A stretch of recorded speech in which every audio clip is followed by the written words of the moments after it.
Okay, TB Nation, it's time to talk about John Mulaney, because this story is too bizarre to ignore. While John has used the tabloids to promote himself as a drug addict and alcoholic, the reason why he's been pushing for this new destructive image is anything but sane. So we all know John Mulaney as the former SNL writer and stand-up comedian who appeared to be a clean-cut nerd, but turned out to be a wicked party boy. But to understand the real John, you have to go back to his youth. As you could probably guess, he was a skinny, quiet kid who spent much of his youth being picked on. And while some claim that to be the origin story of many comedians, John's is something a little bit different. Now, John's real first interest was the TV show Xena Warrior Princess, and he even went so far as to have his high school put on a Xena play that no other student chose to act in, forcing John to play all 7 roles to an audience of only 4 teachers. Sadly, John became known as the Xena Kid, and at the time his biggest bully was future actor James Marsden, who happened to go to the same high school in Chicago. And this bullying was even so bad that apparently one time John was even forced to eat human feces while doing the Macarena. While James Marsden would go on to portray heroic characters like Cyclops in the X-Men movie and would get known throughout Hollywood as a sweetheart, back in the days of high school he was a terror to poor John Mulaney. But thankfully, high school doesn't last forever, and when John went off to college he had the chance to reinvent himself. And after finally finding some people that shared similar interests, this new group of friends became obsessed with foreign techno after the release of the movie that would change their lives, The Matrix. But while everyone else was enjoying the dark and industrial beats of Aphex Twin, John didn't seem to have any taste in techno, and often recommended groups that his friends would secretly laugh at. Well, one day John came back to his dorm room with a new tattoo to show off to his cyber-obsessed chums, but found they burst out laughing when he revealed a tattoo of the girl group Tattoo. And while John tried to defend that this 2-girl Russian trance group was in fact techno, he had chosen wrong again and found himself ousted from his group. But it was during this time of loneliness when John chose to look within and find what truly made him happy. He thought back on his accidental one-man Xena Warrior Princess high school play and remembered the rush he felt while performing. And though he had outgrown the serious Shakespearean tone of Xena, he was still interested in performance. And during this lonely period, John had become enraptured by the hit comedy show Mad TV, and started dreaming of being a writer for the show. He was in fact so inspired that he started submitting sketches to the show even before graduating college. But sadly, Mad TV finally wrote him back saying his jokes were simply too perverse and lowbrow. Well, John didn't give up his dream. Instead, he gave up his comedic style entirely and enrolled into Quincy P. Funnyman's School of Stand-Up Comedy. Now, this was by all means a dying business from a long-gone era in Chicago, with the owner himself being the only instructor who hadn't updated his act since 1955. So the young John Mulaney found himself in a small class of men whose average age was 70. And while this squeaky clean bubblegum rapper baseball joke style might have been considered a corny cliche for a 70-year-old comedian, it seemed to have a new spin when coming out of the mouth of the young Mulaney. People weren't expecting this almost vaudevillian style of performance at modern local stand-up shows, and soon John was building a name for himself. Sadly, at the same time he was rising in the stand-up ranks, Mad TV was plummeting in the ratings, and eventually John's favorite show was cancelled. Now, we all know how John was ironically offered a writing position at SNL, and how he reluctantly took the offer, citing that he never really liked the show or the vibe. And we also all know about John's public battle with addiction, but I did some digging and found out a truth that will exceed all expectations. While John has openly spoken of his substance abuse, no one ever seemed to ask how he got prescribed these pills in the first place. And after hacking into Magellan's medical system, I found out the sick truth. You see, apparently throughout the years, John Mulaney has been getting unnecessary elective surgeries. And whether the subsequent addiction is real or just a cover story, it gets much stranger. You see, before the X Games was a worldwide respected sporting event, it started off much smaller and was called the Extreme Games. And if you look back at these original Extreme Games, you'll see listed as the creator of the event is Magellan. Even more strange, you can find John Mulaney listed as a contestant in the first event, though any footage of what took place has been scrubbed from the internet. But according to friends at the time, John had entered this competition listing himself as a pro inline skater when he was in fact barely an amateur, attempting to impress some random girl. And as you might expect, John got severely injured at this event. While friends say he recovered quickly and didn't seem too shaken, spectators at the event claimed John was put into an ambulance-like vehicle with Magellan written on the side of the van. I remembered back to an old interview of John's where he said James Marsden used to taunt him, calling him Jawless John. And you might have noticed recently that John Mulaney's jaw has almost tripled in size. It finally all made sense. In order to get revenge on James Marsden, John was becoming the real-life Wolverine and systematically replacing all of his bones with with titanium. That's right, the X Games are just a sick event designed to cause horrific injuries that Magellan can use as an excuse to create real-life X-Men. John had signed a deal with the devil to treat the former Cyclops to a real-life clobbering. And there's plenty more weird stuff about this guy, like how he wrote a new national anthem and was kicked out of a Bennigan's in Vermont for refusal to stop singing, or the time he tricked Obama into eating a hot chip live on TV. But we'll have to save that for another time. Until then, John Mulaney,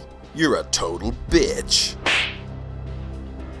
Okay, TB Nation, if you're keeping up, we've been marching through the Middle East for weeks, and we finally crossed over into Nepal. While this ragtag army has endured so much, this might be our biggest fight yet. Mount Everest. If the legends are true, the spirits of this mountain will keep us alive as we're on an honorable mission of destroying Kill Tony. While we might not have any climbing gear or knowledge, I'm confident with the 112 million people with us, we'll be able to create a human bridge to simply walk across. TB Nation, wish us luck.